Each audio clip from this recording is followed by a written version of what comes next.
What's up, guys? Today we're going to be putting an intake manifold on our 383 that we're putting together for our club car named Doorthy. If you've been following along, you know that the car is a 4-door and it's got a poly 318 in it right now.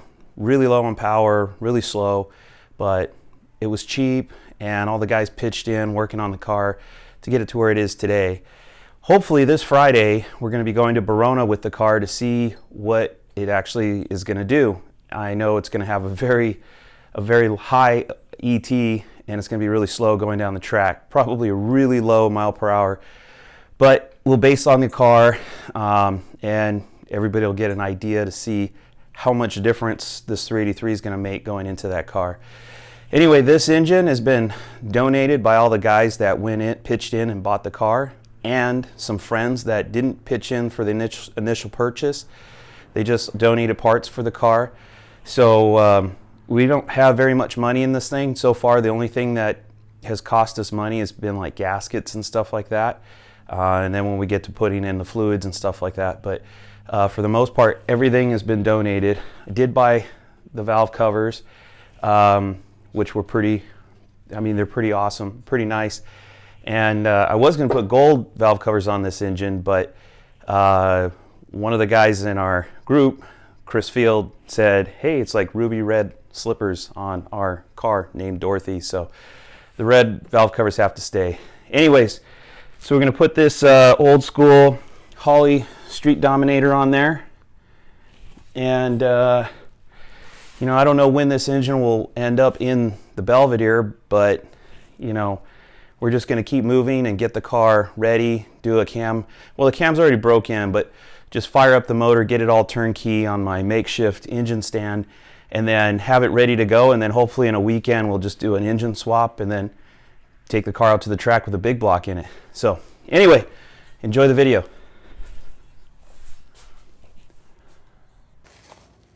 This is the intake for the Belvedere. We're not going to get crazy with cleaning it up. I almost didn't attempt to clean anything at all. Like in here, figuring give it that sleeper look, like nobody cares, it can't be that fast. We'll clean it up a little bit.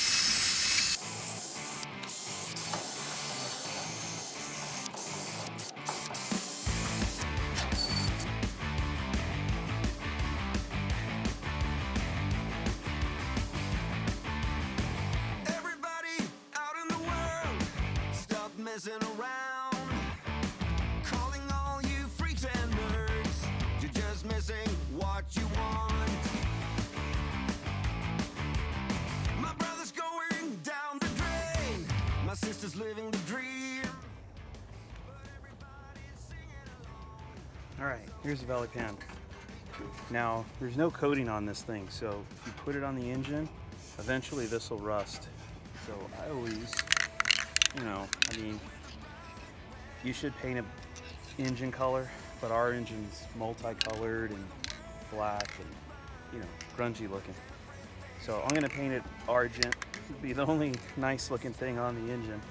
And I think it'll give a nice contrast between, the intake manifold, the valley pan, and the rest of the motor.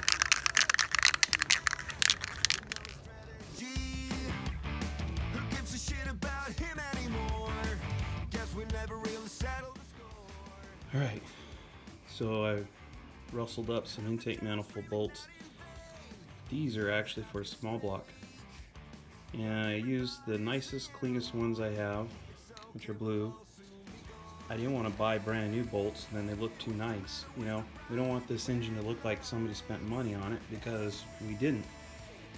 Again, this is for the zip tie drags challenge, so the whole car has to be worth less than 3,000 bucks. So we're going to use these. The intake manifold flange is thick enough. The small block bolts are a little longer than the big block ones, but I ran one all the way down, and the space that's there, the thickness of the intake is going to take it up, so it's not going to be a problem.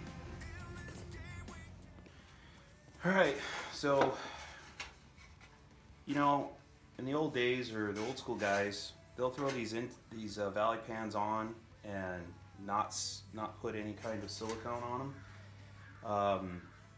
So it's totally acceptable to do this. I've even heard of guys just reusing them over and over again. But what I've seen, I've done it too. I've ran it with no silicone or anything like that, and you know, a lot of times you just get like oil starting to pool up around the intake manifold, you know, coming from the crankcase. All that crankcase pressure likes to seep out wherever it can. So I'm going to put silicone because, you know, I like to try to not have as many leaks as possible. Anyway, got this Velcro valley pan plus these gaskets, so these are going to basically sandwich on each side of the valley pan, and we'll get all this on here and we'll put the intake manifold on there. So just so you know, there's not necessarily a right or wrong way of doing it.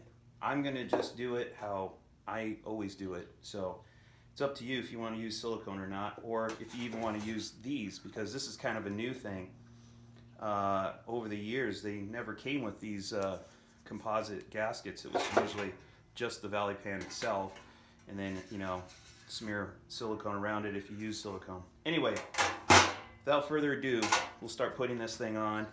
We'll go time lapse so you don't have to be too bored out of your mind, and hopefully it's enjoyable.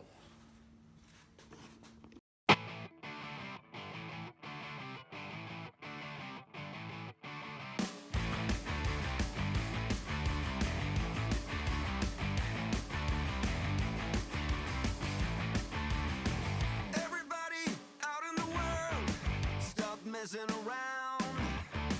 Calling all you freaks and nerds, you're just missing what you want.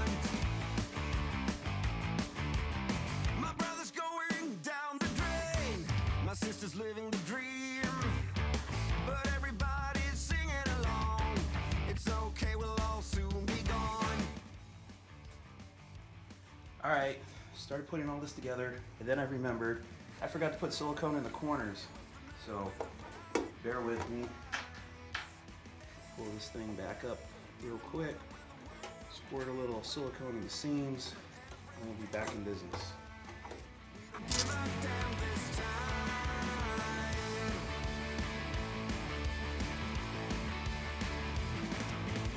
My daddy was a gambling man with no strategy.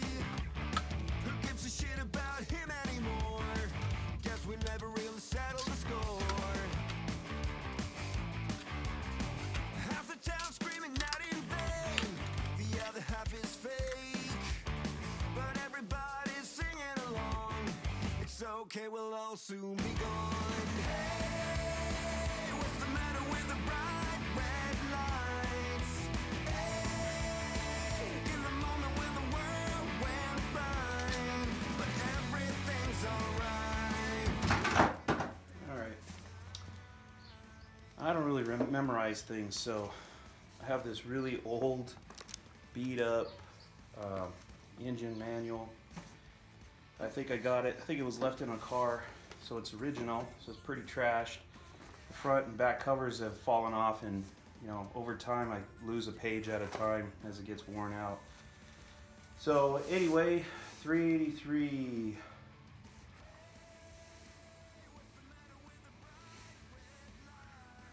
Intake manifold bolt, 40 foot-pounds. All right.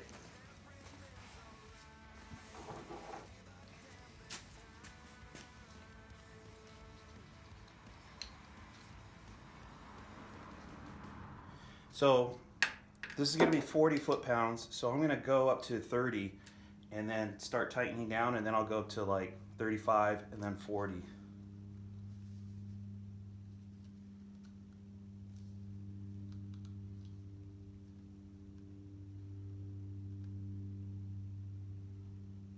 All right, 30.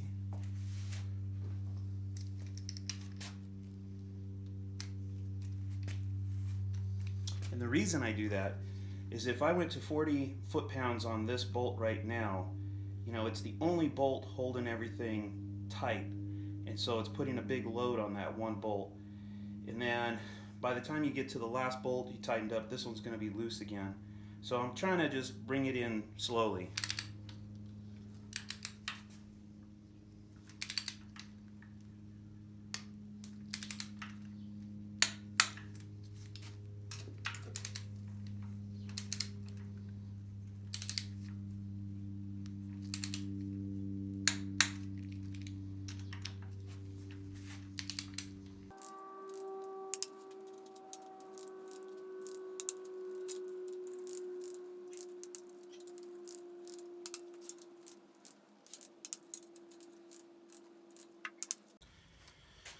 All right, now I'm going to 35.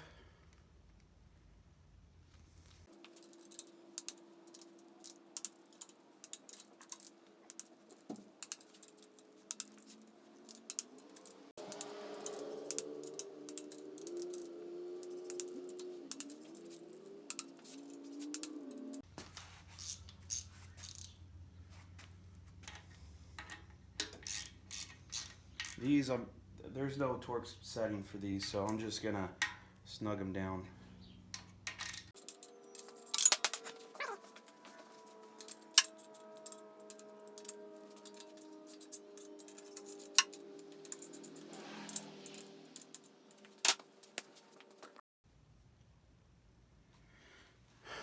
All right, if you're new to the channel and don't know much about this engine or Doorthy, Doorthy is our zip-tied drag car we're putting together. That's why this engine is so not pretty looking, just so you know. Part of the requirements is the car has to be worth less than $3,000, which is a judgment call by Freiberger and Finnegan. So last thing you want to do is make this engine look expensive when it's not. It's, like I said, it's all donated leftover parts that people have pitched in.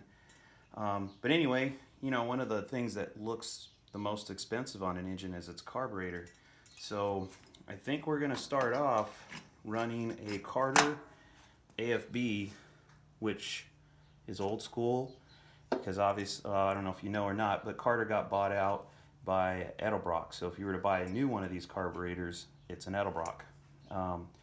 So anyway, Carter looks old school, is old school, and I think it should be pretty fun. Alright, there's nothing really spectacular about this. I'm just going to install a thermostat, 160 thermostat. So consider it a bonus video.